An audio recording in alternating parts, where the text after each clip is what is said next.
before 12. Okay? Oh, let's welcome Ankur. Clap your hands.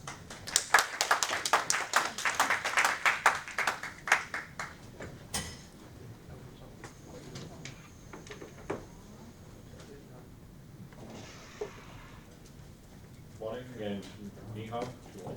Sure. Yeah. Thank you for a great conference. Really enjoyed it, and so far it's been brilliant. I like Taiwan. I've always been here for quite a long time now. So no, I've been here 9th time now. Oh, wow. It's not so every 2 months I do come support the country, and we have a local presence with TIGC. And this is more like an extension of the ORC binary plant presentation that I did in 501.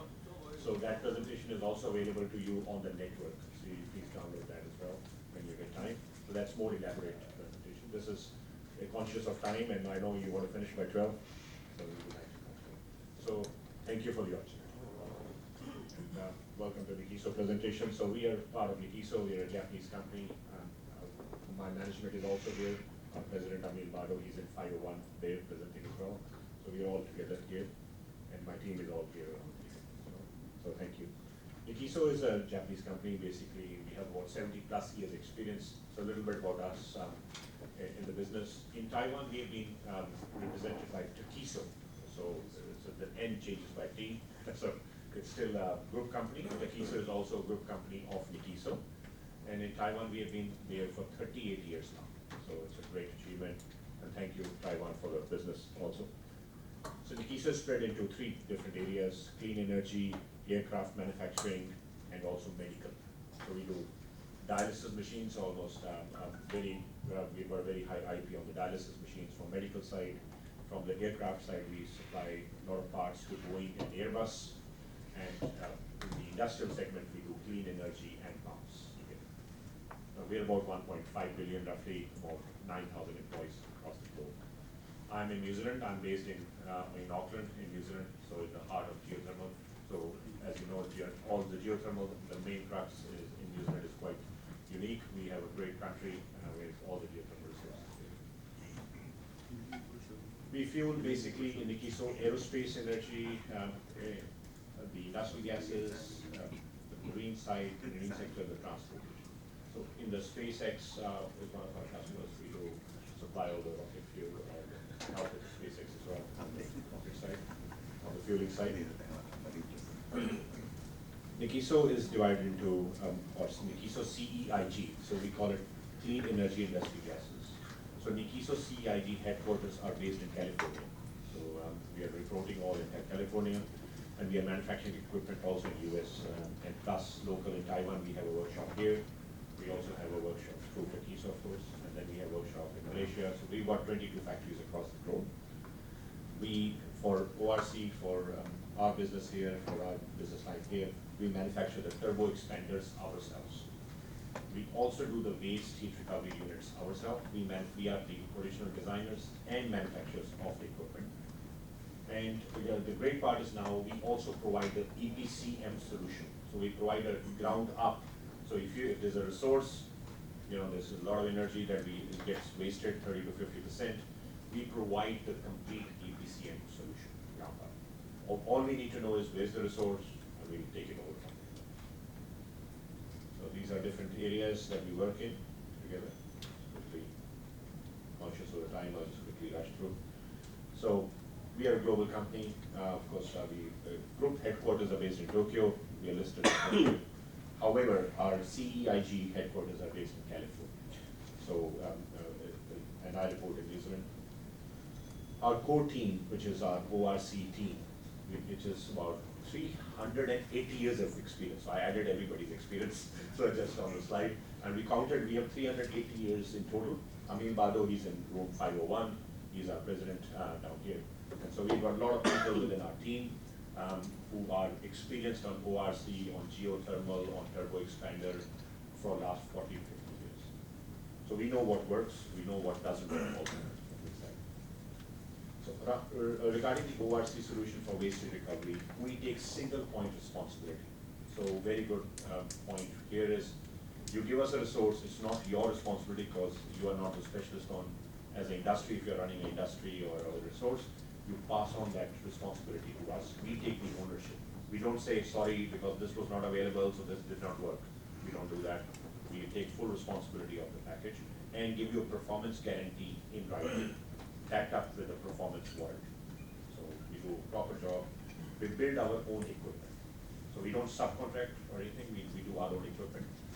In case of Taiwan, we localize a lot of equipment, like heat exchangers, pipes, spools, valves, we can buy locally. We don't have to import from US or anywhere else. So this helps you bring the capex down. However, reliability and performance still does not go down. So we ensure the performance. But we believe in Nikiso for localization. If you don't localize, it will not work. It's better always to have localization. And Nikiso has a strategic joint venture with Egisim. Egisim is our partner in Turkey and Germany, which is supplying all the waste heat recovery, ORC technology with us together. So between the two of us, we have divided the responsibilities, which is basically we provide all the technology, the equipment for the ORC, the service contracts, the long-term service agreement. We provide all that side from our side, and then Egisim, which is looking out the balance of plant, power evacuation. So when you produce the power, what do you do with that? So do you need transformers, automation, the switchboard, all that side we cover completely from our side. This is Egisim's overview. We have about 30 plus years experience, 2,000 plus projects. So we got a lot of experience on ORC, on the geothermal waste heat recovery across the world. So we are manufacturing a lot of equipment. So you will see it here, possibly here, it's better, a little bit. So we are manufacturing a lot of equipment here. So you have pumps, heat exchangers, expanders, ORC in the control automation, and then we also provide a project solution, which is very important, that we provide a complete solution on how to run the project as well. I just thought about this name in the night, so after some gin tonic. So the energy trilemma. So it's three things that we have, the energy, which is basically currently in the world, around when we have any business, any industry that we are putting up, we need to have a reliability, affordability, and sustainability. Any plant you put, you have to have these three pillars always now. If you're buying a washing machine also, you are very conscious if it has a 5-star rating or not. So you're looking at all that side of things. So it's very, very important that we look after these. So the reality is 30% industrial energy is lost as heat. So any operation, a lot of semiconductors, 30% of, and in Taiwan, we are a semiconductor country. You should be very proud of the country we are. It's a great country, and we lose a lot of heat. We are not recovering that in many places. Yes, there are some projects, but we still have to work on doing that. There are also energy costs are rising. The issues, the geopolitical issues at the moment. Costs are rising high. We need to be self-sufficient in Taiwan for Taiwan. So why waste that energy? Why not use that energy and harness it to power? So that was that is our source. That is our mission as well. And waste heat is basically a largest untapped energy source. So if you look at waste heat, I think the waste heat business will be higher in Taiwan than the geothermal business. If you tap all the industry, because we have so much industry here in the semiconductor. If we tap all that heat, in the current scenario, waste heat is going to be very high, requirement to convert that to a power source. Typical industries, you have glass, cement, refineries. Now the semiconductor and the steel. So these are the typical industries that generally convert. So for instance, a glass company, I'll just share some knowledge with you. I learned a lot. I did a project in glass on waste heat recovery. So glass furnaces don't stop for 15 years. They run for 15 years, and their first stop is after 15 years. So they run non-stop 24/7, 15 years. And then they reclaim the furnace, and then now that heat is getting lost. If you look at all the glass factories around the world, not many are covered with waste heat recovery. So that heat is getting lost. We could convert about 3 megawatt out of it. It's typical, it's not, it depends on how many furnaces, how many lines of glass you have. But just a typical line, you can do a 3 megawatt recovery just from that one factory. and you can repurpose that power, either you sell it to the grid, or you bring that power back to the industry to run the industry. So we are getting a lot of projects on that. Cement is another one, refinery, steel. Semiconductor I didn't touch because I didn't have knowledge at the moment on semiconductor, but we are working in Taiwan for semiconductor units. With the likes, you have the great industry here, TSMCs and everybody. So we will work with them, and we're trying to see what we can offer. Payback, 5 to 8 years. So, this is something, it used to be 10 years. It has come down to 5 to 8 years now. So any industry, I would highly recommend, it doesn't matter you buy an TIGC equipment or any equipment, doesn't matter. But please go for waste heat recovery units. It's very, very important for our country. IRR, your returns about 10 to 19%. On an average, we are returning 14 to 15%, you can get the return. So you can pay back in 5 to 6 years on this waste heat recovery unit, very easily. Very important, zero fuel cost. It's not you're already wasting, as an industry already wasting that fuel. Energy savings are there, and you decarbonize. Very important, we decarbonize. So we are repurposing the CO2 and decarbonizing. Now waste heat recovery is up to 500 degrees. If this is just a waste heat recovery kind of schematic, we just did a little small schematic. You basically run a thermal oil circuit and you recirculate the thermal oil. So you use the heat to heat the thermal oil, and then you run the ORC cycle. So your vapor goes into the turbo expander, which powers the turbo expander, goes into the pump. We liquefy, recuperate, we condense it, recuperate it, bring the fluid back. It's a very simple process. However, the great part is, if this is added to the industry as an OE, you will save almost 2 to 3 megawatt out of this, depending of course on your source. So this is a typical glass factory. If you see these 2 chimneys or 2 furnaces, they're running, and they are emitting about 400 degrees C. There's no waste heat recovery unit here because the profits were good. So they didn't care, or the industry didn't care because they were just producing glass. But now the technology is there to help and support that. What we are doing is, we got a little patch here, very small. This is the top view of it. So same, if you look at the 2 chimneys here. So these are the 2 chimneys here. So these are the 2 lines. So there's one here, one here. And then we got a small 42 by 42 square meter patch to put the whole ORC together. So we customize, in the KISO, great part is we customize our unit to the industrial available ground. We're not saying, oh, we need so much space or anything. We look at your space. And then in Taiwan, we are already struggling to find footprint. So we customize. We are very good in modularization. So we made, this is a double story unit, if you like. So we have managed the turbo expander underneath the unit, and we have put the heat exchangers on the ground. So we are able to customize this according to the industry, available space. What we provide, we don't try to sell you equipment straight away. We do the concept select study. We are not here to just, hey, you have to buy equipment, you do whatever you like, we have made our money and we run away. We don't do that. So what we do is we do auditing. We work with you, whether this project is making sense, it's not making sense. If it's not making sense, we will tell you. If you are only, after all spending $3, $4, $5 million, you're only producing 100 kilowatt or 50 kilowatt, it will not make sense. Commercially, yes, decarbonization, it's a great project, sustainable, but it's not a commercial. So we do all that viability together with you. We select the materials, select the project, select the requirement. So just so you know, in glass industry, the stoppage or the redundancy is 1 second. Something breaks in my waste heat recovery, I have 1 second to tip the power only. So we have to make sure the redundancy is covered. So because they will not stop, they cannot stop. So they can only switch, for 1 second, they will allow. So we have to have that kind of availability. It's 99.999% availability in glass. Same in semiconductor.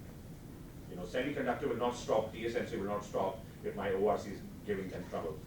So this is something that we work around the industry, the application, and then work with it. When we provide a complete, sorry, I should cover this.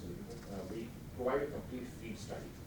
Before we go into the project, we do a front-end engineering, give you transparent cost. This is the cost, this is the project. Do you still want to go into it? Yes, no, then we go. So this is just a typical,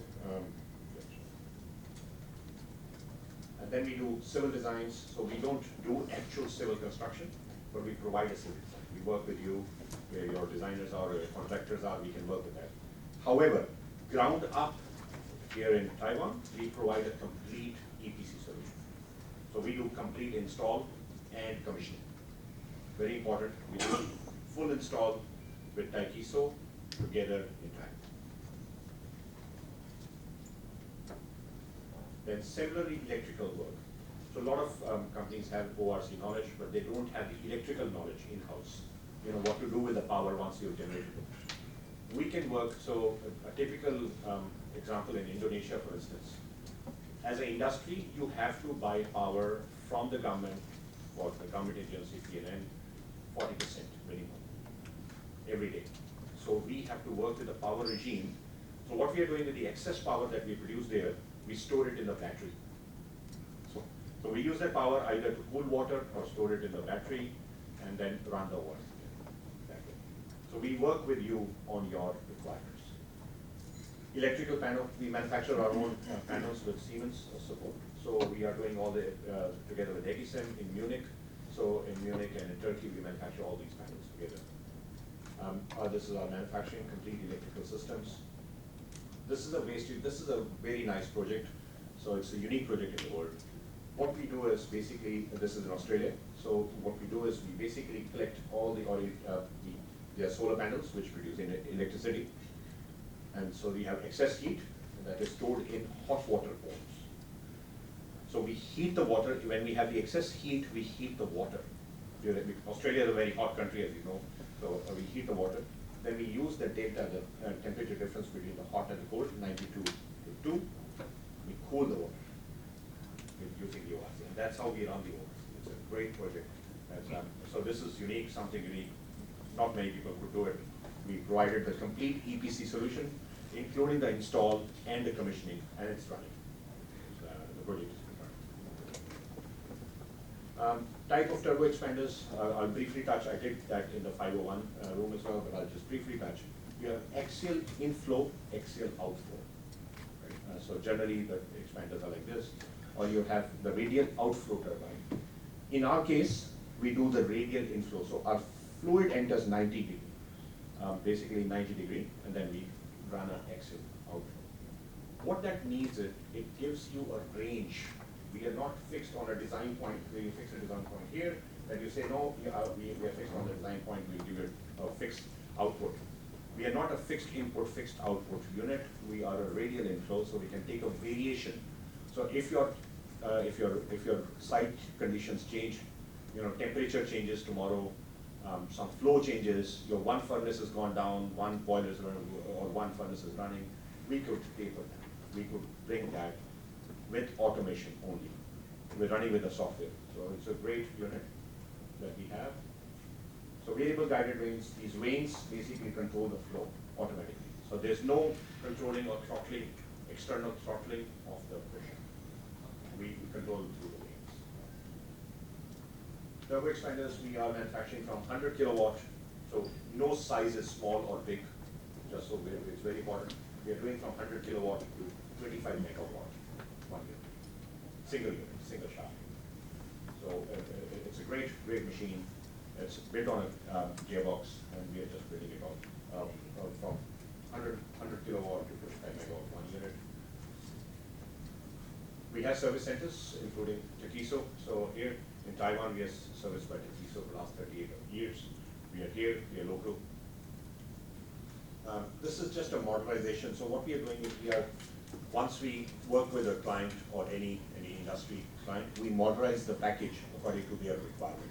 So if we have to split the turbo expander inside, or if their space is low.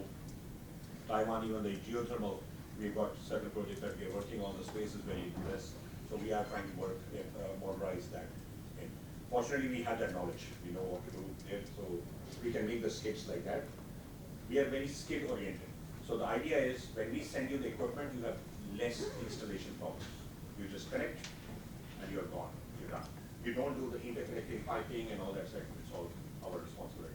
So we just connect it on site, plant to plant, pipe up, get up. While TIGC, almost 70 years of experience, we design our own equipment, we manufacture our own equipment, we service our own equipment also. So, and we can operate in certain countries, we are operating the equipment as well, like in Turkey, and we can support on that side also. And we provide a long-term service agreement with a performance guarantee and a performance warranty.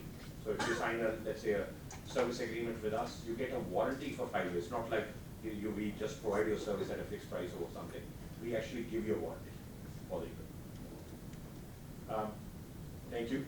So thank you, Taiwan, I would say. Please contact Helen Chen and Takiso, that's Helen, who is our responsible for business development here. She's in 501. She's unfortunately busy as well, or presenting on the other side. But Helen's team is here, Jack is here, and Leo is here. So we have team, and that's my details. Welcome to any time, email me. It doesn't matter whether you buy our equipment, you don't, we can still provide you. Yes, I'm based in New Zealand, yes. So, but yeah, I'm almost Taiwanese because I come so many times. So almost here, yes. Every second month I get a call to come down, so I just come down. And just something we'll share with you very quickly. We also secured a very big project here recently, that's why I'm coming here often. So with Nanya Plastics, we've got a CO2 plant now, which is our biggest win. It's an electrical grade CO2 here for Nanya Plastics. Nanya. NPC, Formosa. Yeah, Formosa. Yeah. Thank you. Thank you, everyone. Thank you. Thank you. You had some questions? Okay. Yeah, as you know, the AI center is quite, you have to spend a lot of energy. Right? Yes, yes. Do you have any idea how much percent of the energy being wasted? We are wasting about 30 to 50. There's a calculation I can share with you in detail. I'll request you to send me an email. But there's about 30 to 50%. But just I'll give you a little very good example. Very thing you pointed out. I'll answer this way. When you type hello, just hello, or ni hao, in Google, just you type Google, and if you type the same hello in ChatGPT, it's 6x of energy. Same hello. So if you just type hello in ChatGPT, it's same 6x energy of what we were typing in Google for search. So you can imagine the quantum of, so it's a great question, because the quantum with AI, the problem is they want redundancy over redundancy. So here, AI, this is the hub, Taiwan is going to be a supply chain for AI anyway. So here, the energy requirement is almost going to triple, of what it is now. So do you have any experience working on the AI centers? Yes. With the heat and We don't have waste heat as such, but we have geothermal and hydrogen experience there. So some of them AI centers and data centers are using hydrogen. So there's a cooling sector, there's a CO2 requirement as well. There's a cooling cycle on the servers as well, and on the AI data centers as well. So we are working on a few other technologies, but not any cooling where yes. Where take the heat away. Yes, but heat away. those heat, Yes. how to recover those? That's what we are working now. So that's why we are here in Taiwan. We are pushing this, that now with the AI we should recover the heat, from AI. So this is what we are working on. Definitely. But it's a great question. It's a very important question. Okay, thank you. Thank you. If you have further questions after the meeting, you can discuss each other. And through the agenda, we change the next speaker. So maybe you can introduce yourself briefly. Let's welcome Mohammed. Hello, good morning everyone. I am Muhammad Izaz from Halliburton. You can call me Muhammad. So first of all, I would like to thank the organizer and co-organizer on having me and my company in presenting our one of the core services we have done around globally. So while waiting for the slides, so thank you for having us and our company. So yesterday my colleague has presented on drilling. So now I'm going to be focusing more on production which is well worked over and well maintenance to maintain the well performance. Yep.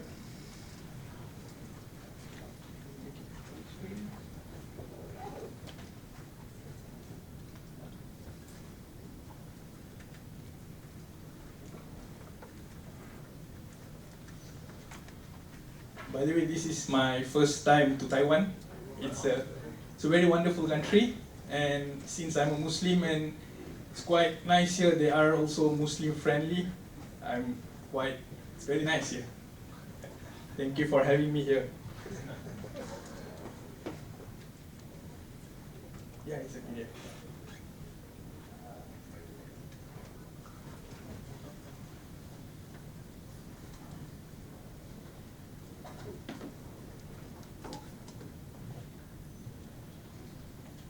Okay.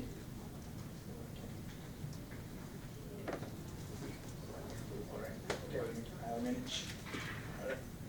So yeah, again, so today I'd like to present about well maintenance and workover to maintain the well performance from Halliburton Production Solution Department.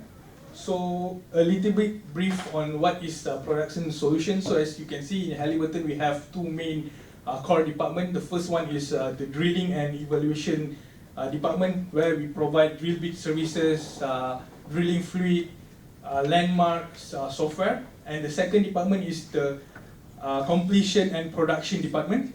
So in completion and production department, we have cementing, we have production solution, production enhancement. So I am from production solutions. So in production solutions, you can see we have 5 main services. So the first services is hydraulic workover. We have coil tubing, we have pumping and nitrogen, we have downhole tools, BHAs, and finally we have chemical solutions. So today I'm going to be more focusing on hydraulic workover. I would like to introduce what is hydraulic workover and what it can be done for a geothermal well. So our value propositions to the customer is we want to make sure that we increase the well performance through a customized chemical solution and also through a very reliable intervention solutions. Right? So moving on to the hydraulic workover. So I will make it hydraulic workover is HWO. So we are present globally. Next slide. So if you can see over here, we are present globally. So we have like around 32 units or 32 rigs. We call it like a mini rig. It's a hydraulic workover. So we have like 32 all around the world. And right now we have like 27 that are being operating. So as you can see here, we have our technology center, which is in the States. And then we have our subject matter expert, which is in South America, in Middle East, also in Asia Pacific. And also we have if you see in red, is all where our hydraulic workover or snubbing operation is being operated now. So we have mainly a lot in the Middle East, and also in Asia Pacific, we have 2 units. One is on the way going to Japan for a geothermal job as well, and we have another unit available, which is nearby to Taiwan. So whenever the customer the client requires us to bring, we can always bring it very quickly, because it's very close by to Taiwan.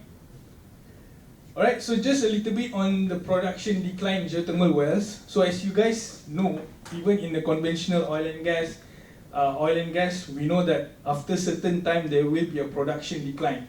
And it's works same for the geothermal wells as well, right? So I think one of the example is in Chingsui Geothermal Power Plant. It was built back in 1981, but however it has to be shut down in 1993 because there was a continued declination in production.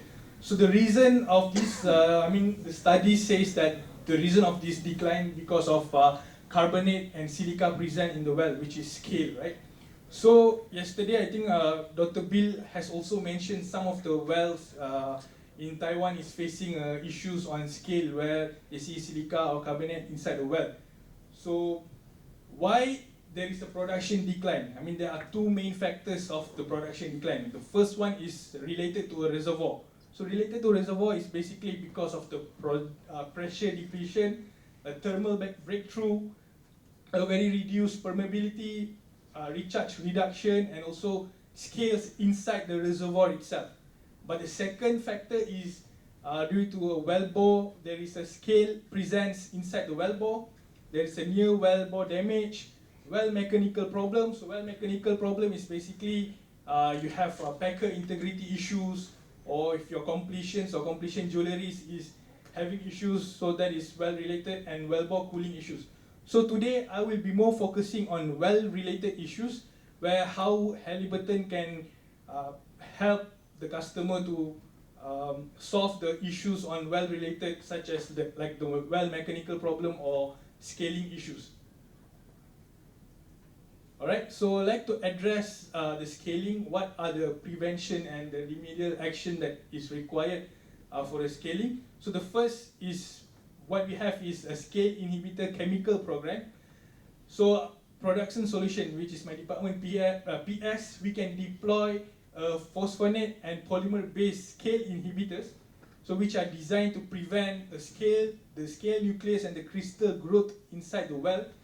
So this continuous injection or bullheading into the well, we can maintain the protections of the well from the scale presence in the well, and also we can reduce the scale deposition by sustaining the production performance. So the second point is using a hydraulic workover unit, HWO, which is like a mini rig, to perform a mechanical descaling. So we can deploy like a mill bits. I would say we can deploy up to 12-inch mill bits into the well to perform slow RPM, lower RPM, and weight on bit to mill the scale and to be able to restore the wellbore diameter, improves the flow efficiency, and we can rapidly recover the loss in production capacity. And the last one is the chemical scale removal. Like I say, we can do oxidizing, or we have our own slitting agent, which is a specialty in dissolve to remove carbonate, silica, or mixed mineral scales. So these targeted chemical treatments help to restore the near wellbore permeability and improve the geothermal fluid productivity.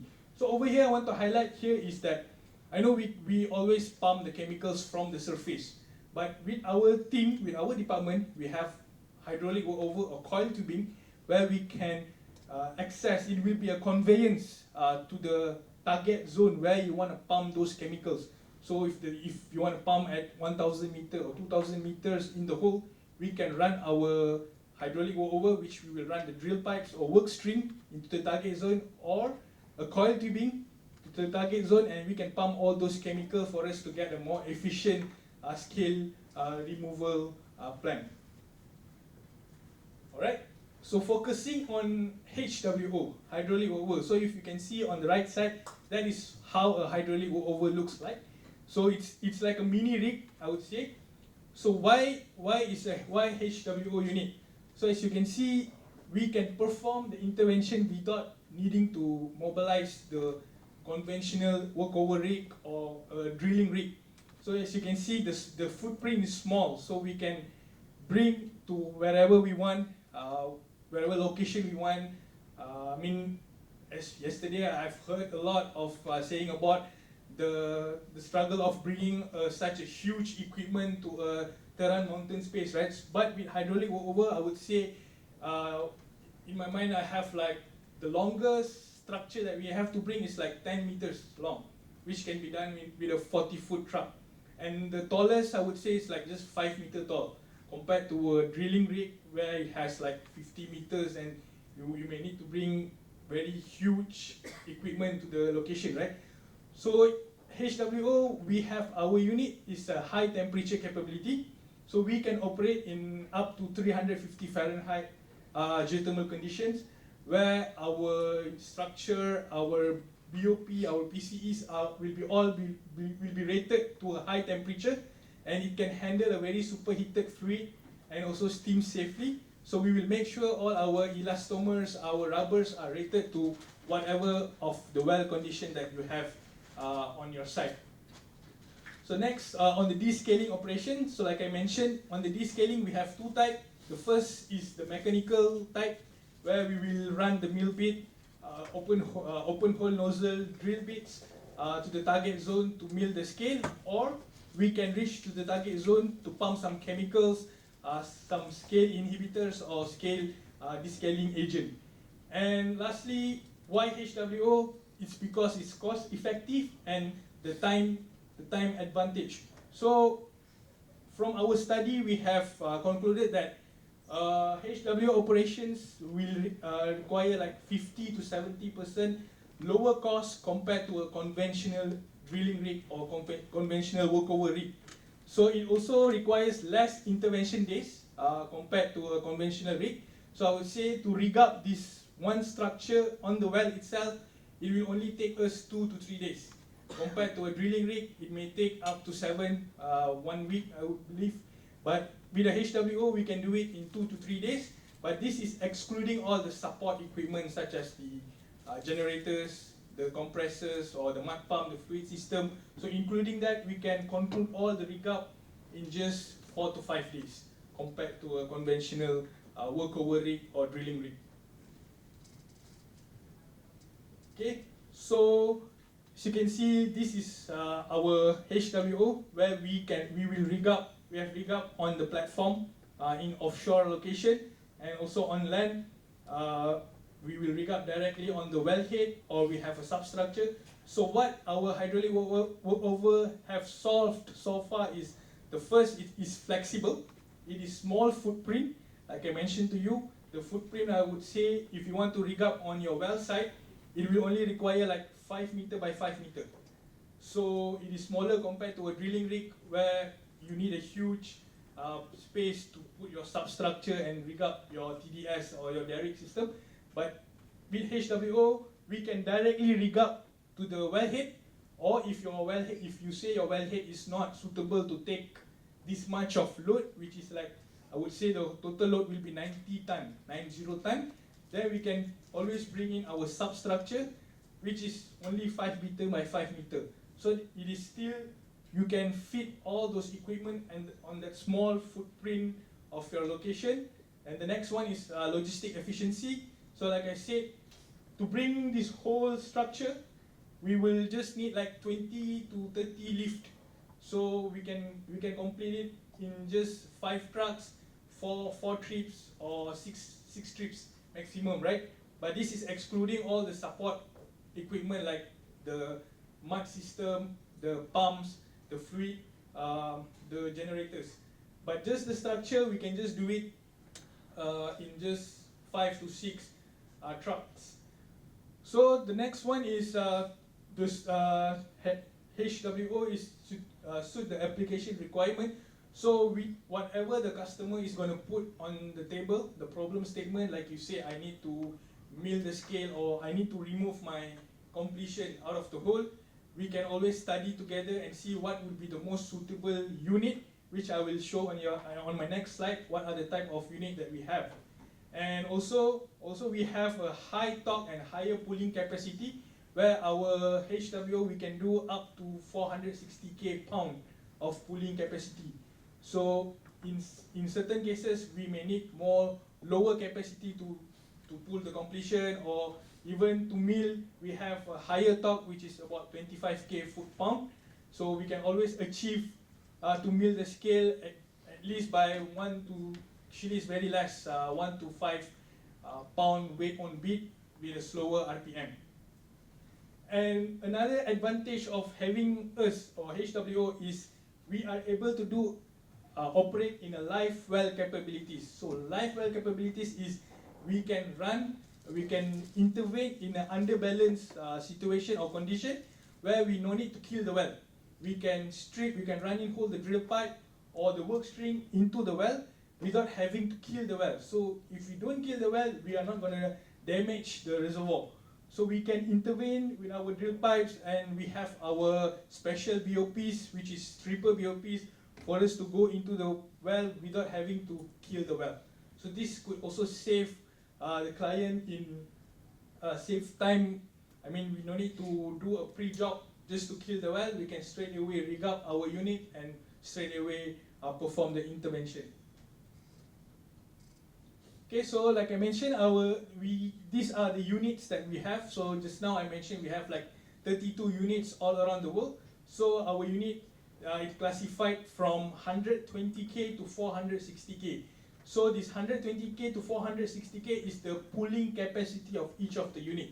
So if you want a smaller capacity, we can always provide you a smaller type of rig. But if you want a big capacity unit, we will provide you guys with a bigger capacity, which is like 460K pound. So there are two types of unit, which is a standalone type and QR. QR is quick rig up, which I will show on the next slide. And then also we have each of the unit has its own bore size. So for example, if your completion string or your completion jewelry is just required it's very small, then we can always use a smaller size unit. But if it's a bigger size jewelries or completion, then we have to go with a bigger size, which is like 460K, where we can handle up to 13.58 inch casing. So the pipe range that we can handle is also from 1 inch all the way to 958 inch pipe sizes. And like I said, whatever the capacity of the unit, that is reflecting to the lifting capacity, which is we have from 120K pound all the way to 460K pound. And like the next one I said is the live well intervention. So without needing to kill the well, we can strip or snub into the hole. So the snubbing capacity will be always half of what we have on the lifting capacity. So if we have a 460K, so we can snub up to 230K. And finally, the rotary top, like I mentioned, we have a rotary table as well on the rig, where we can go up to a 25K foot-pound of rotary top. Okay, so modular standalone. So I said we have two types of rig, which is modular standalone and quick rig up. So modular standalone is what we have commonly in our fleet, where we will bring the unit pieces by pieces. Like I said, we will just need like 20 lift to assemble this whole unit onto the well and perform the intervention. So this is a modular standalone. A quick rig standalone is basically we already have a ready-made unit on a truck, where from that 20 lift or 15 lift that we need to rig up our unit, we can just do it in two sequence, where we will have the lower part in one truck, we will rig up directly onto the wellhead, and the second sequence will be the upper part, which is this upper part, we will rig up on the lower structure. So this will only will only take us like 1 day to perform the rig up and start the operation.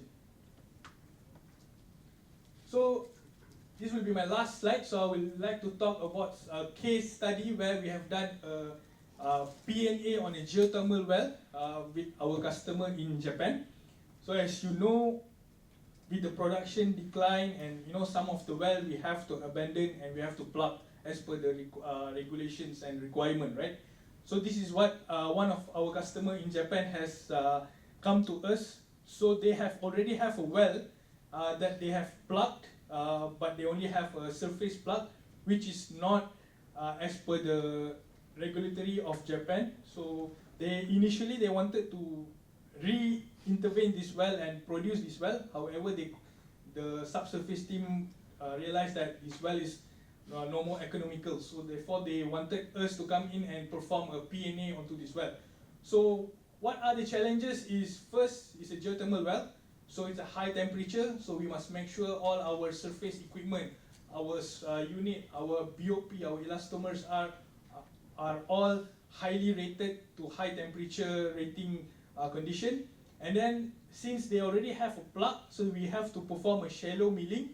And the other challenges is because of the remote location, so there is a tendency of equipment failure. So how we can solve this problem? And this is the main thing I want to highlight, is the potential for sudden load reversal after milling the shallow plug. So even though there is no pressure from this well, but however, the customer afraid that because there is no communication, so they don't know what is the condition inside the well. So when we mill, they're afraid that after we perform the milling, we might see some pressure. So this is where we have the capabilities. If you see any pressure, we can always overcome that. We can always mill that and continue to reach to the target depth without having to kill the well, because we have the snubbing capabilities.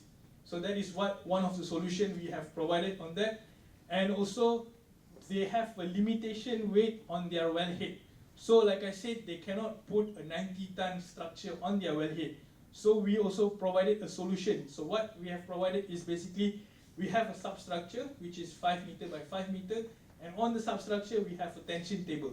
So we have introduced a tension table, where that tension table is the one that's going to take the whole weight of our structure on the wellhead. So it will take the weight from the wellhead and it will be distributed to the substructure, and subsequently it will be distributed to the ground. So there will be no much weight on the wellhead. So we can take up all the weight from the wellhead and to the ground. So the results of this, we have successfully performed the P&A, where we have pumped a sand, gravel, a cement, a plug, and then we have pumped another gravel, cement, and plug. So this is as per the customer requirement. And from this operation, we have successfully plugged and abandoned this well without any HAC or service quality issues. So that is all from me. If you have any questions or if you have any inquiries on our unit, you can always reach out to me and my team. We will be here throughout the workshop. Thank you. Thank you, Bob. Any questions? No? Excuse me. Mr. Tan Stick, right here, from SLB. No? I'm here. Okay, welcome. Okay, and the next speaker is Chris Wright. TVC's Red, because based on MOU. I know he's good at beauty model. Let's welcome.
Yes. Good morning, everyone. It's always good to be back here in Taiwan. Been many times here, and it's such a pleasure to actually see the geothermal progress in Taiwan. I've been seeing a lot of efforts from many stakeholders in Taiwan. Really appreciate, and such a pleasure for me to actually see all the progress. And let me start with this. So the question is that how we actually accelerate, right? Because the target from the government, sorry.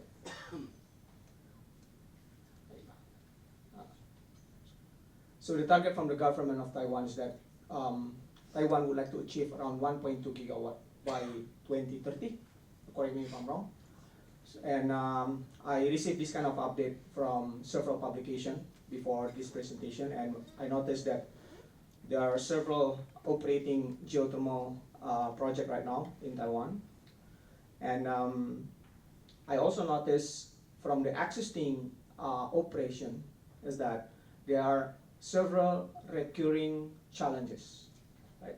So we've been noticing from the existing project, we see there's a scaling problem, there is a corrosion problem, and we also notice there's an injection support issues where probably it may be associated with the land ownership, where the production well is located in one area and then the injection wells cannot be actually drilled in the same location, because if we drill over there, it's too close to the production well, And if we actually drill the injection well in the other area, then it will create also another ownership or permit issue where it will take more effort. So because of this kind of like three challenges and recurring problems, then we see there is a production sustainability concern in Taiwan, right? And as per my personal observation, there are probably several potential causes. I would start with the 3G data quality. So I noticed on several projects that the 3G data is not complete, and some of the project also shows that the quality is not that good, probably because of several issues. And then I also see that there's a disconnection between the drilling target and the design of the well. Like for example, if the outflow is located over here, we are not going to drill the production wells away from the upflow.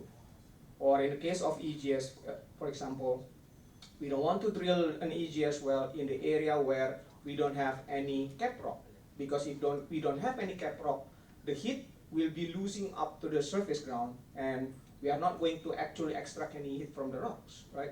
So these are the two technical main challenges that I would see. And then, and aside from that, there will be also for sure like a non-technical potential causes, like as I mentioned before about permit, land ownership, and others, right? So before we jump into that kind of pitfalls, so let me start with the geothermal setting, because everything when we talk about challenges, risk, uncertainty, it's all about geothermal setting, right? So I took this one from Think Geoenergy. So I believe in this kind of map generated by so many researchers here. Really appreciate the effort. And we noticed there are several heat anomalies as shown by the map around in the 9 location area. And then out of these 9, I would say for the convective heat flow, when I say convective, as we all know, that we are going to deal with mobile fluid. So the fluid is mobile, the fluid is moving in the reservoir, and the fluid becomes an agent to carry the heat and then being circulated within the reservoir, right? And because of this kind of phenomenon, for sure we are going to expect good permeability, good temperature, and the fluid is there, right? But if we are talking about conductive system, it's totally different, right? So we are not going to see mobile fluid to be presented in the reservoir. So, and most likely, this kind of conductive system, it is because we don't have any good permeability. So permeability is not there. So that is the reason why we are not going to see any fluid is moving around the reservoir. So most likely, all the fluid, all the heat will be distributed through the formation. So not by the fluid. So with all of this, like distinct different between the two systems, so meaning that we need to actually design different approach in actually developing the assets. For the convective one, for the 3G survey, it's going to be a different program if we actually deal with the conductive heat flow system, right? And but because if we keep on like applying the same technique in any system over here, then likely we are going to drill a dry well. And I saw that several wells got dry when drilled within this area, and it's probably because of this one. There is no fluid in the reservoir, right? And then, when we talk about it, for sure, we need to connect the 3G survey with this heat extraction technique. If we want to develop CGS, I mentioned before, the 3G survey design will be different with the 3G survey for EGS. And then, as we see before, in Taiwan, there's 9 areas, 9 locations. So CGS likely to be suitable for area 1 to area 2, while the EGS will be suitable for area 2 until area 9. But this is just like an early estimate, right? Like a literature study. This is the beauty of 3G survey. We need to actually validate whether this kind of understanding is correct or not. That's one. Right? That's why we need to do 3G survey before we drill the well.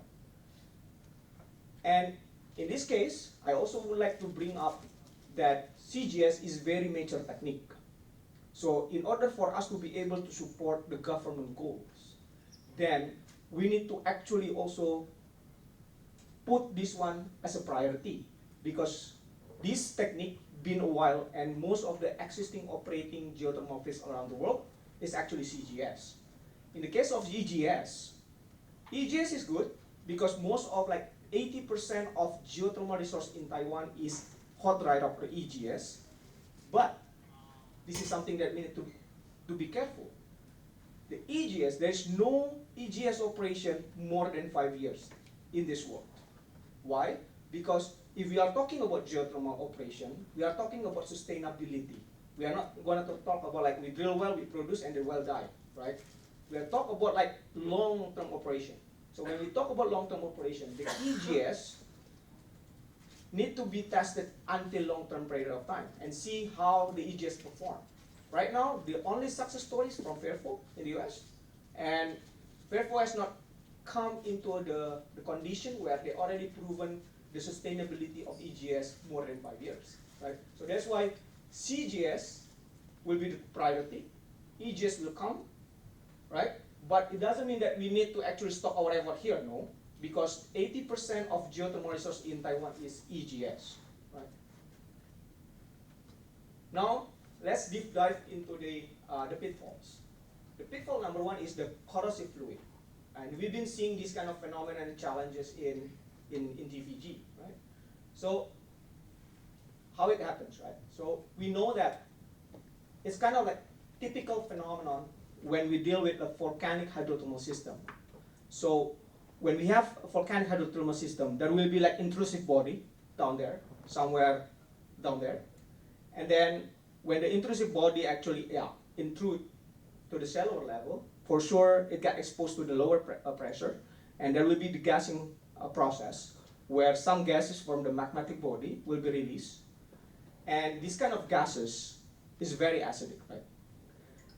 And if we have fractures, and the gas is actually flowing through these fractures, then these kind of gases, if there is no chance for the gas to actually get neutralized, especially if it's already get reacted with any fluids in the reservoir, and there's no chance for the fluid to be neutralized, it's kind of like typical young volcanic system, then these gases also flowing through, and then it also can create any acid fluid in the cellular aquifer, because most of this magmatic gases is very soluble.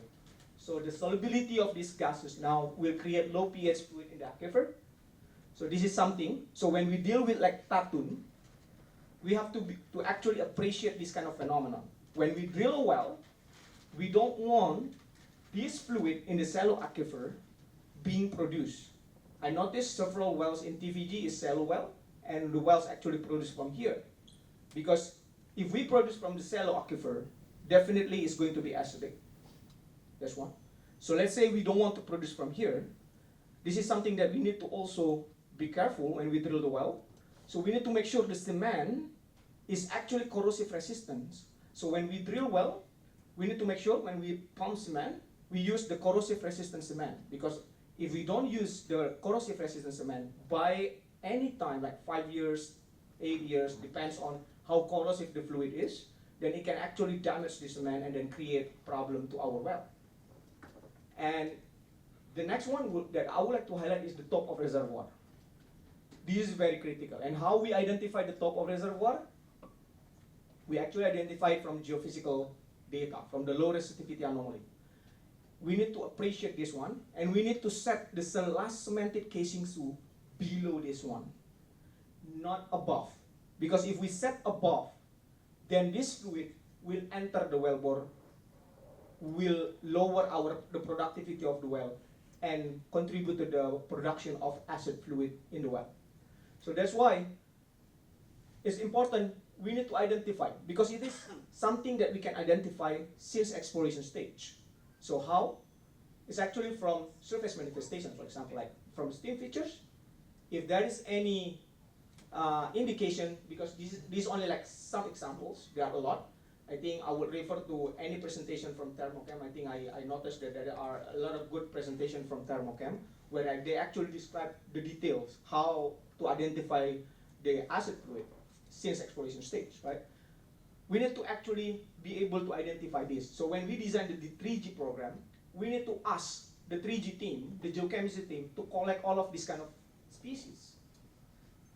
And then from the liquid features, we can also see these kind of like signatures, right? And then these are the potential solutions, as I mentioned before, that we need to integrate the geochemistry.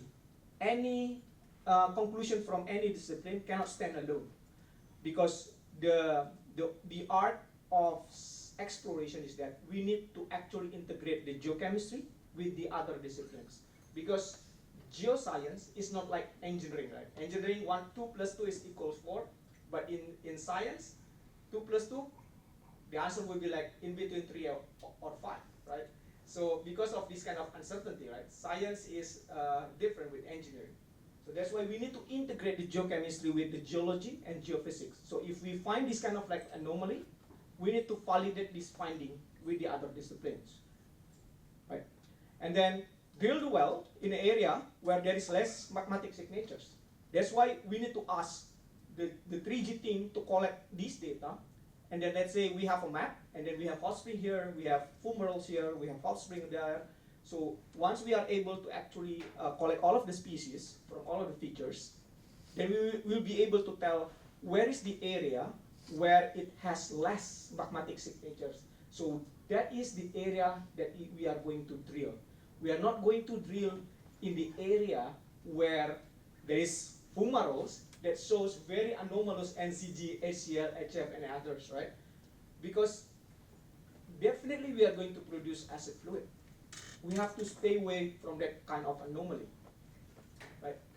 Last one, target the well to the reservoir, as I mentioned before, and set production casing soup at the top of reservoir. Oops, sorry.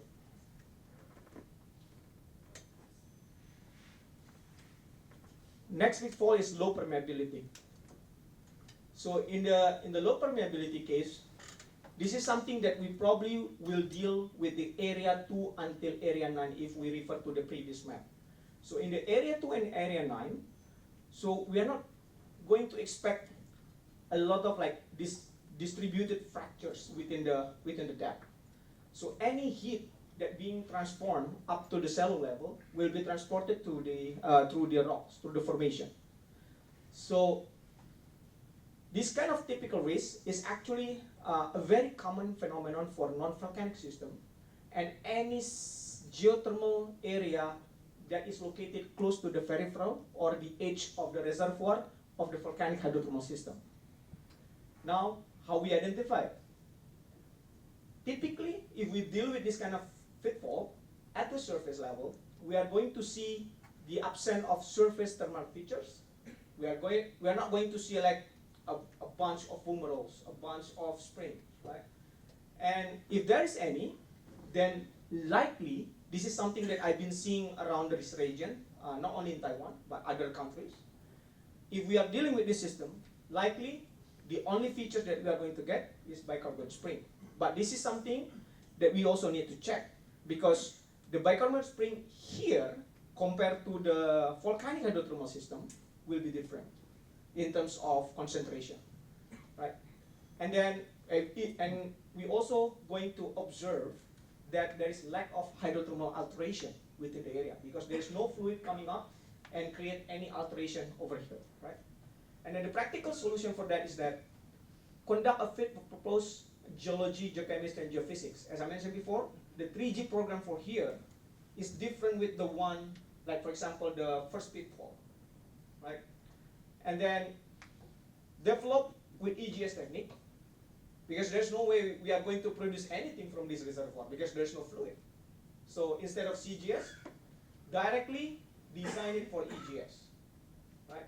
And then last one, target the high heat conductivity, but we need to make sure on top of this targeted high heat conductivity, there is a formation that has low heat conductivity, and it can be acting as a cap rock. So the heat can be contained within this formation. Otherwise, the heat going to lose up to the surface. Next, steam pocket. So I noticed this kind of phenomenon in TVG, and it's quite common. It's not only in Taiwan. We can see this phenomenon in Indonesia, in the Philippines, Japan, New Zealand. So this is how the steam pocket form. So as mentioned before, in the volcanic hydrothermal system, we have this kind of like intrusive magmatic body, right? And then we have these magmatic gases as the product of the degassing, and then the gases will actually flow through the fractures. And then, that's one, and probably the gas will be dissolved over here, and then there will be like a natural boiling in the reservoir, and it will create steam. If we are lucky, then we are going to actually see a steam cap. We call it steam cap, or a steam zone, right, on the top of the brine. So some of the steam over here, there is a chance, if there is a fracture like this, there will be like leaking. They are going to escape. And they're going to be trapped in certain area within the clay cap. And when we produce from here, this is not the steam reservoir. This is a steam pocket. If we are drilling well to this zone, definitely 100%, 1000%, we are going to have very short production. By less than 1 year or less than 2 years, the well will die. Because the amount of the fluid over here is limited because it's only in small pocket. One is gone, when everything being produced, then it's gone. The reserve, the steam that we are going to target is not this one, but this one. That's why how we actually differentiate the two from the geophysics. The low resistivity anomaly will tell us where is the top of reservoir. Once we are able to define the top of reservoir, so we are going to target anything below it, not above. That's why the way we actually identify these kind of pitfalls by actually seeing the data from all the surface features. Like for example, from the steam features, is there any fumaro, solfatar, kaipoha? Is there any like any typical of surface thermal features? All right, and then second one, we are going to integrate this one with geophysics, which is the clay cap. Where's the clay cap, right? And the challenge with this kind of pitfalls, we are not going to resolve from the surface 3G, but we are going to test it from the exploration drilling. So when we conduct exploration drilling, the first well to be drilled during exploration, we need to actually drill it and acknowledge there's possibility for this one. And one of the challenge, this is something that I observed in Ijen geothermal field in Indonesia, that well passed through this steam pocket. Because at that time the geologists like wondering, we haven't actually entered the top of reservoir, but we already experienced losses, and there is a kick. There is like a kick from the steam from here, because steam is of high pressure. So there is a kick, and there was a blow up. It's a big mess. But the good thing, if we are experiencing any problem when we drill well through this steam pocket, the easy way, this is something that very simple compared to the oil and gas, is that we are going to use water, because steam easily condensed by water. So when we drill and we encounter this, and we are afraid of well blowout, then prepare the water. It's kind of like practice in Indonesia, Philippines, and Japan. Prepare the water. If we encounter this one from the drilling parameters, then we keep injecting the water to quench the steam, and the blowout will not happen. And once we drill the well and then we set over here, now we will know, right, from the exploration drilling, oh wow, there is a steam pocket. So this is something that we need to anticipate. When we design the well, we need to cast it off everything behind the cemented casing. Again, any cement that protect the casing over here must be corrosion resistant. Why? Because steam, if it is being condensed, the pH will be 4.5. So this 4.5 fluid need to be put away from the cement, away from the casing by make sure the cement is corrosive resistant.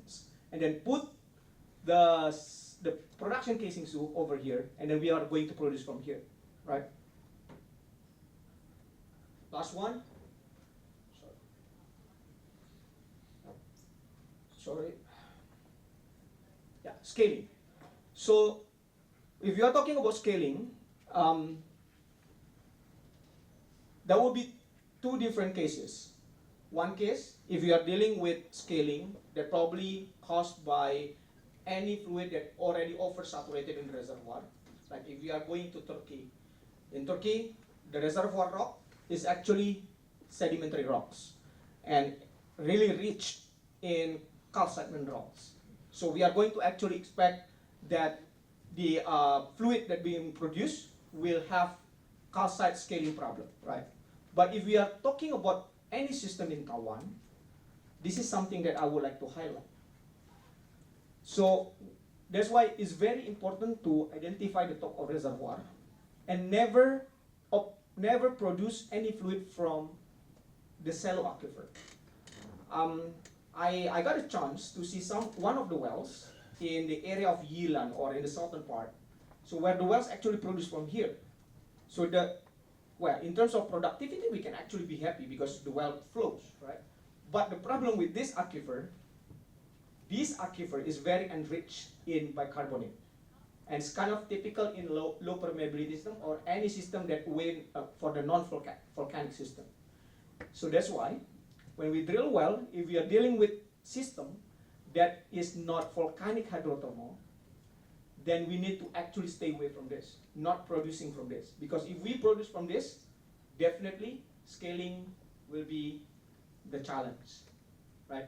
And we can actually identify all of those kind of like pitfalls from the surface survey, and these are the practical solutions, right?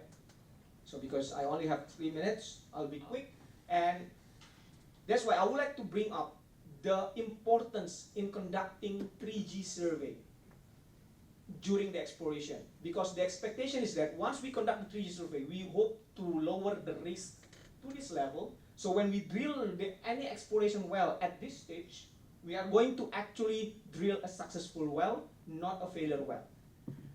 So from one of our cases here in Taiwan, before the 3G survey, these are the conditions. We are going to drill blind, like we don't know to what depth, how big the reservoir is, what is the fault characteristic, what is the target, because typically we are going to target this, right? So we have a lot of unknowns. After the 3G survey, we are able to actually define, determine, like delineate the reservoir. We know where the area that is less magmatic, something like that. So there are a lot of things that we can actually conclude after the 3G survey. That's why I will come to this conclusion. The risking, this is I think the same topic that been brought since day one, since yesterday, right? The risking with high quality is very critical. We are not talking about the amount of the data, but we are talking about the quality. It's better to have like less data but high quality compared to more data but low quality. Once the data are collected, everything, as I mentioned before, because geoscience is not like engineering. In geoscience, we need to actually validate one conclusion from geology with geochemistry and geophysics, and the other way around, right? Must be integrated properly in a conceptual model. And the well-drilling design, target, and program must respond to the conceptual model. We are not going to develop conceptual model solely and separate this one with the well design.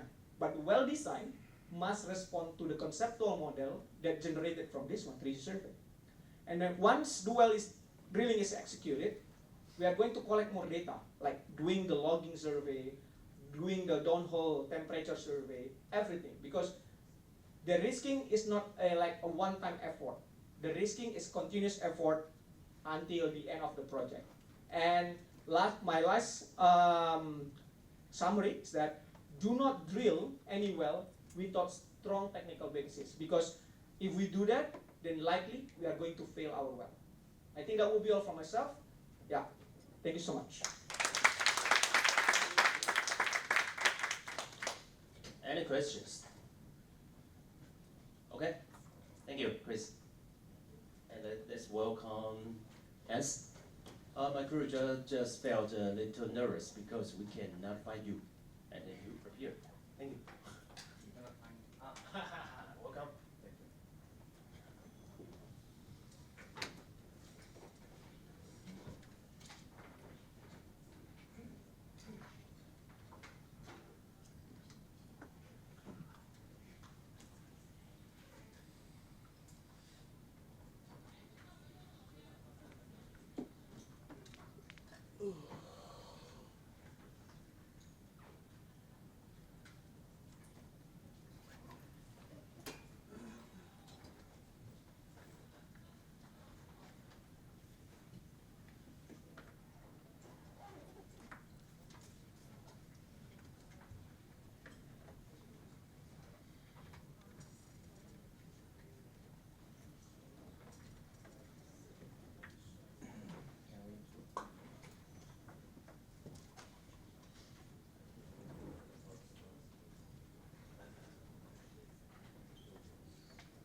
Okay, ni hao.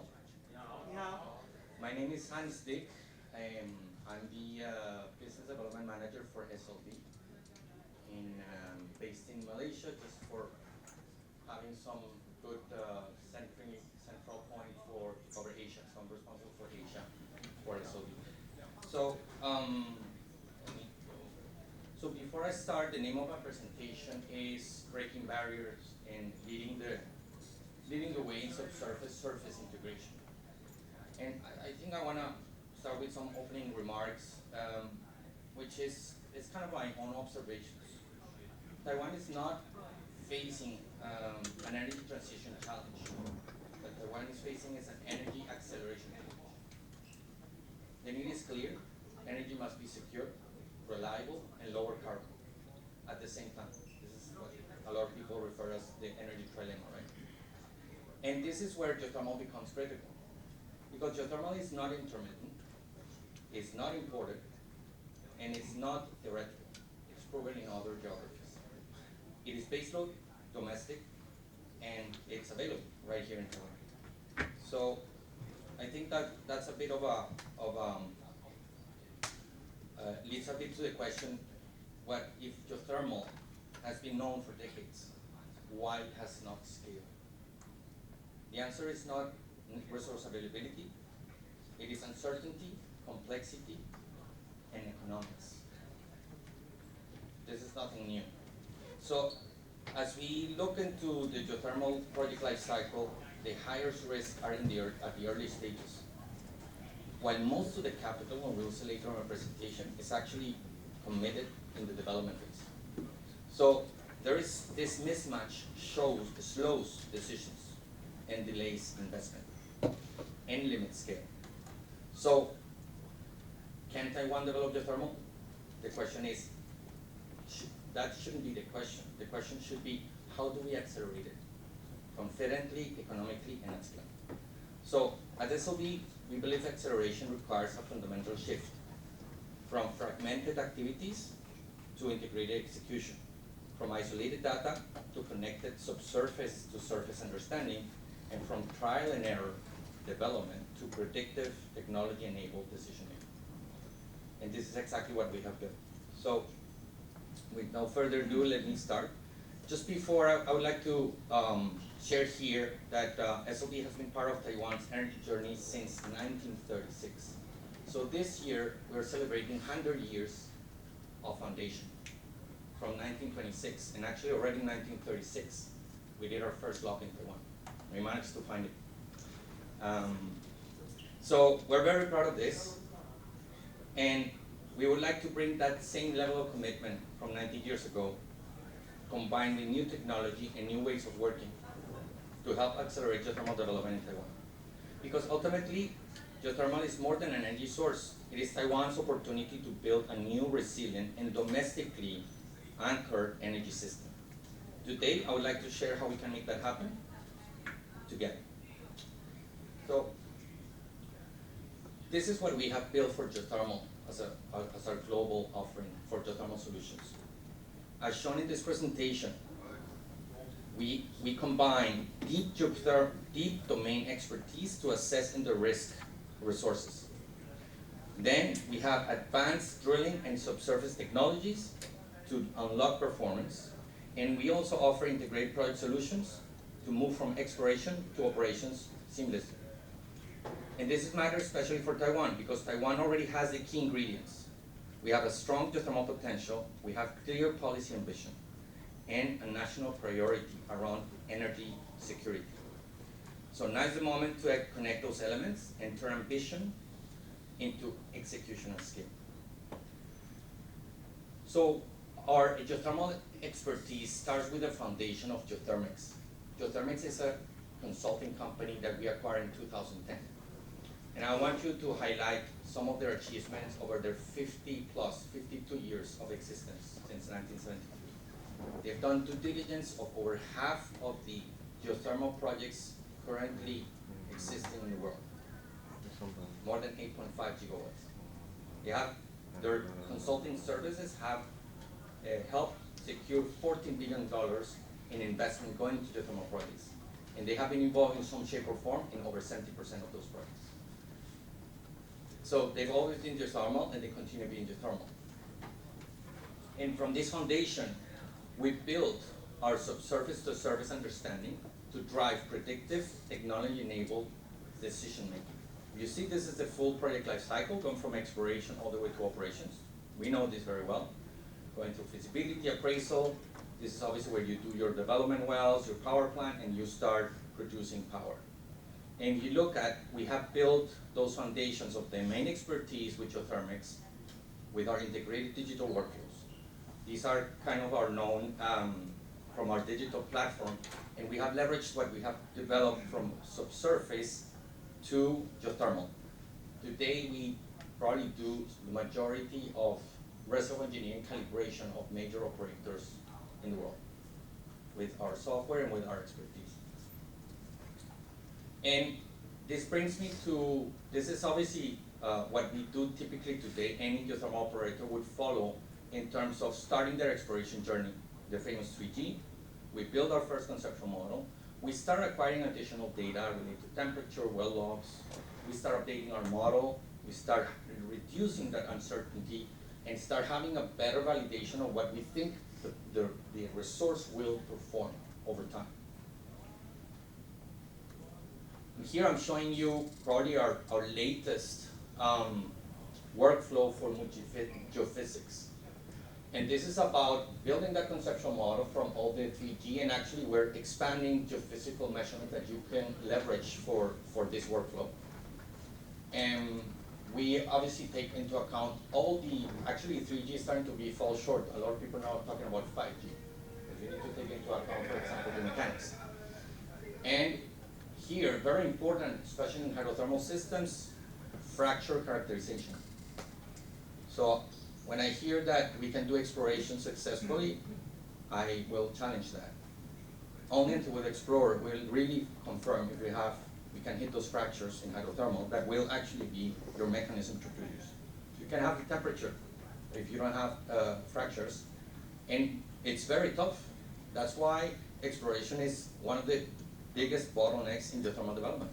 You have countries putting mechanisms to provide 40–50% of the exploration capex. There's a reason for that. That's the big bottleneck in geothermal development. So what are we doing besides geophysics? This is what we call, it's known THMC, thermohydraulic mechanical chemical model, fully coupled model. So this is the ability to connect all those, to resolve the behavior of that resource at the cell level. This is something very mature in oil and gas, and that we are applying into geothermal. We've been working already for a few years. So today we have that capability with our reservoir engineering to do a thermal hydraulic model. Then we have built the geomechanics, which is what for us is all around petrol, but it's under Visage. We are able to now upload the specific geochemical library associated with that. Every geothermal field is different in terms of the chemistry. And then we also have the capability of fracture modeling, for example, for systems like EGS, okay? And I'm gonna give you now examples of 3 different subsurface developments that we're doing, one for hydrothermal, one for sedimentary basin, and one for EGS.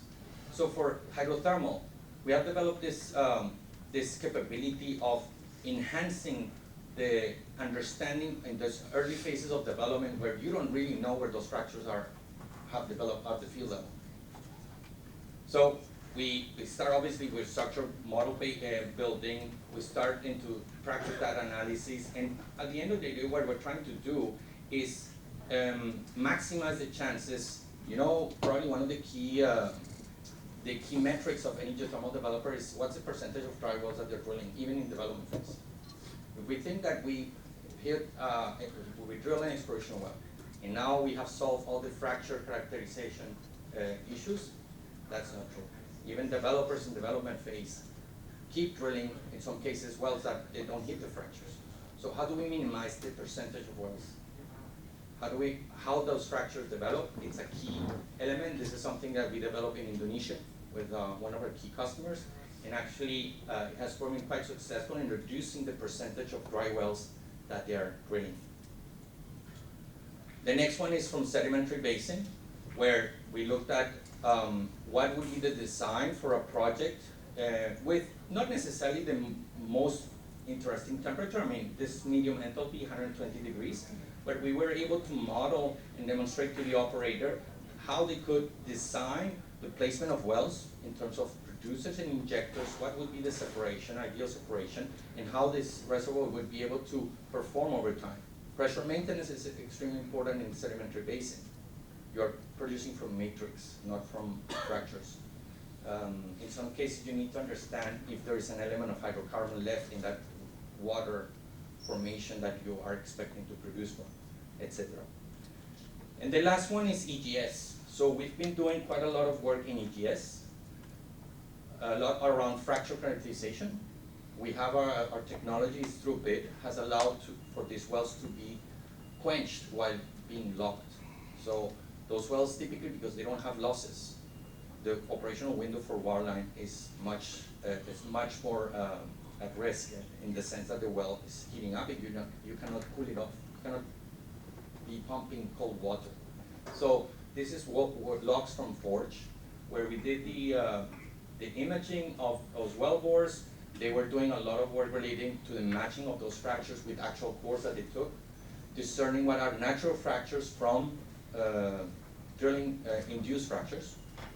And very important, this is supposed to be granite, very homogeneous rock, no fractures, but there are small fractures there. So that led to analysis of fracture drivers at field level. This is showing you when they did the fracturing campaign, how each cluster that they fracked had very different performance in terms of flow rate. So for EGS, this is very important, because if you see here, you have 8 clusters of the same fracture. This is exact same treatment. you have one cluster that has 0 contribution to flow, and you have one single cluster that actually is more than 10% of the total flow distribution. So if you have this production imbalance, EGS is not going to work. Or you're going to spend a lot of money for fractures that are not contributing. Okay? So we need to optimize that. And because of that, we have calibrated our what we call UFM model. This is an unconventional fracturing model that we developed for unconventional oil and gas, but we have adapted for geothermal, for EGS. And if you see, this is the real measured data from seismic, sonic, acoustic data. And this is the match of what we predicted with our own model. And it's actually fairly close.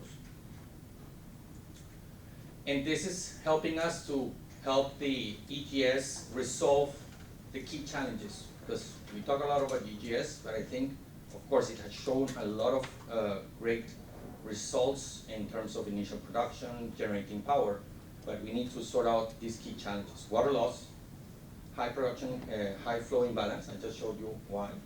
High pressure drop, because you are circulating a system from the injector into the producer, and this is causing a lot of, you need to apply a lot of pressure to be able to circulate. Dilution, precipitation related, obviously there's a rock fluid interaction, and induced seismicity. It's very important to prove that this can be done without generating any kind of critical levels of seismicity. So we're working on that. And with this, I'm entering at the final part of my presentation, which is around the project life cycle. I think we all show this slide where we have the same phases of the project life cycle. And here we're showing the levels of spend, the levels of risk typically. Obviously the risk is the highest at the beginning because you'll have full uncertainty around your resource. And if we see here, I reiterate, where the spend is very low in these two initial phases and your big spend actually happens in development. But this is where you need to make sure you have the proper understanding of your resource. But if you see, here's where you're spending the majority, and especially here, 90% of the CapEx happens between the power plant and development drilling. So our focus is how can we make an impact in the spend, both in terms of CapEx and OpEx. And with that, what we've done is we look at what would be a typical geothermal system. In this case, I guess we're showing an APS system, but it's just an example. What do we have? We typically have 3 separate models. We have surface, then we have the wellbore model, and then we have the reservoir model. And what we've been able to do is we have developed an integrated system where we are able to connect the entire system. We develop what we call a controller logic that establishes real-time communication between the models. And this has allowed us, and this is real-time, this is not, I'm talking about at the level of model that handles thousands of cells, at least for the subsurface. And this controller plays a crucial role in facilitating the smooth and flexible exchange of geothermal, fluid thermodynamics data, which actually end up connecting the surface and the subsurface. So it's something that we have done. We're still working on make it less manual. It's coming very soon to be fully automated. And this leads to the next phase, which is obviously applying digital twins for geothermal. If you have the right foundation of data, then you're able to incorporate any data from different databases, systems,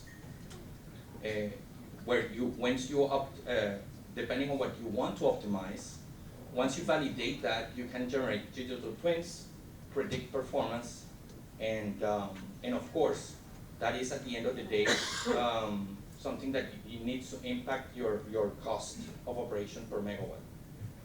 So at the end of the day, we would like to have this fully integrated system that will have a lower CapEx and OpEx spend, will allow you to do a full system optimization. And here we're showing how that system looks conceptually, right? You have all the data coming from surface and subsurface. You have this AR powered data solution that obviously gets all this data, models both for surface and subsurface. They are fully connected, coupled, and then you are able to generate scenarios, what if for surface, multi-scenario analysis, and then of course you take the decisions that you need to take to optimize your geothermal project. So with that, I'm finishing my presentation. Thank you. I don't know if there are any questions. Thanks. Any questions? No? The meeting for today is over. Thank you for everyone for participating. Thank you. I really appreciate your time. Thank you.